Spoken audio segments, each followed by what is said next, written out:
बिम्बप्रतिबिम्बपद्धतिः एकविंशी शौरेः शुद्धान्तनारीणां विहारमणिदर्पणं प्रसक्तेरिव संस्थानं पदत्राणमुपास्महे। शौरेः शुद्धान्तनारीणां विहारमणिदर्पणं प्रसक्तेरिव संस्थानं पदत्राणमुपास्महे। कमलापतिपादुके कदाचित् विहगेन्द्रस्त्वयि बिम्बितो विभाति। सविलासगतेऽपि रङ्गभर्तुः निजमात्मानमिवोपयातु कामः। मणिपङ्क्तिषु ते दिशामधीशाः प्रतिबिम्बानि निजानि वीक्षमाणाः। अभियन्ति मुकुन्दपादुके त्वाम् अधिकारान्तरसृष्टिशङ्कयेव। मणिमौलिशतेन बिम्बितेन प्रणतानां परितः सुरासुराणां मुरभिन्मणिपादुके महिम्ना युगपत्तेषु समर्पितेव भासि।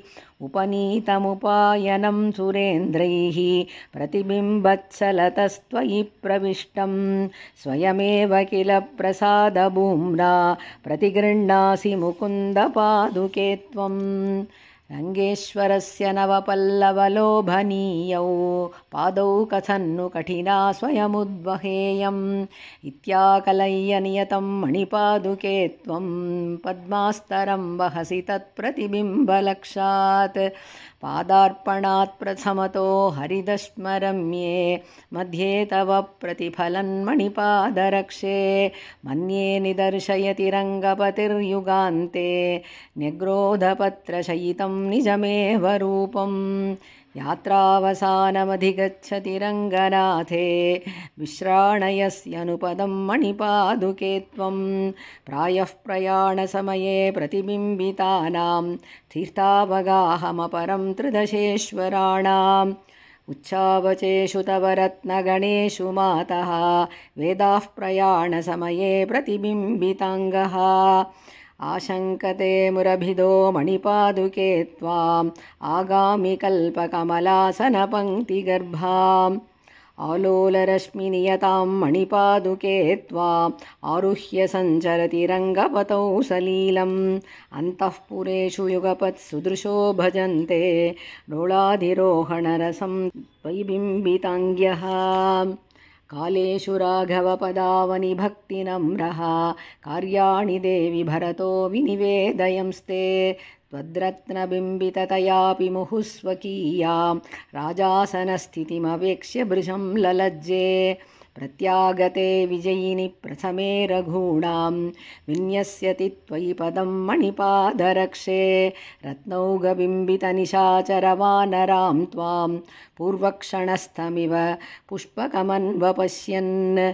वैयाकुलीं शमयितुं जगतो वहन्त्या रक्षाधुरां रघुदुरन्धरपादरक्षे। प्राज्यं यशः प्रचुरचामरबिम्बलक्षात् प्रायस्त्वया कबलितं प्रतिभूपतीनां। प्रतिदिशमुपयाते देवि यात्रोत्सवार्थं त्वयि विहरणकाले बिम्बिते जीवलोके। वहसि मणिगणैस्त्वं पादुके रङ्गभर्तुः कबलितसकलार्थां काञ्चिदन्यामवस्थां। भगवति गरुडस्थे वाहनस्थाः सुरेन्द्राः त्वयि विनिहितपादे भूमिमेवाश्रयन्ति। तदपि चरणरक्षे रत्नजाले त्वदीये प्रतिफलितनिजाङ्गास्तुल्यवाहा भवन्ति। स्वच्छाकारां सुरयुवतयः स्वप्रतिच्छन्दलक्ष्यात् गाहन्ते त्वां प्रणतिसमये पादुके साभिमानाः। स्त्रीरत्नानां परिभवविधौ सृष्टिमात्रेण दक्षां नीचैः कर्तुं नरसखमुनेर्ऊर्वशीमूरुजाताम्। स्वेच्छाकेळिप्रियसहचरीं स्वच्छरत्नाभिरामां स्थाने स्थाने निहितचरणो निर्विशन् रङ्गनाथः। सञ्चारान्ते सह कमलया शेषशय्याधिरूढस्त्यक्त्वापि त्वां त्यजति न पुनः स्वप्रतिच्छन्दलक्षात्।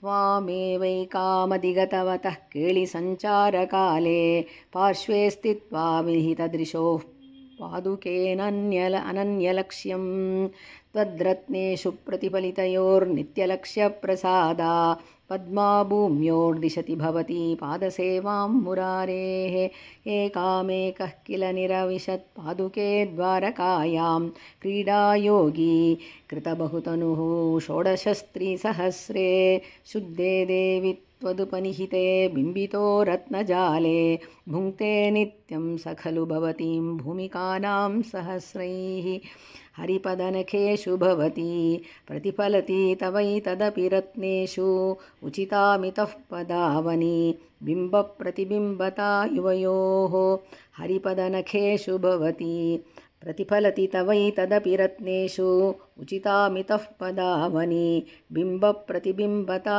युवयोः इति श्रीपादुकासहस्रे बिम्बप्रतिबिम्बपद्धतिः एकविंशी।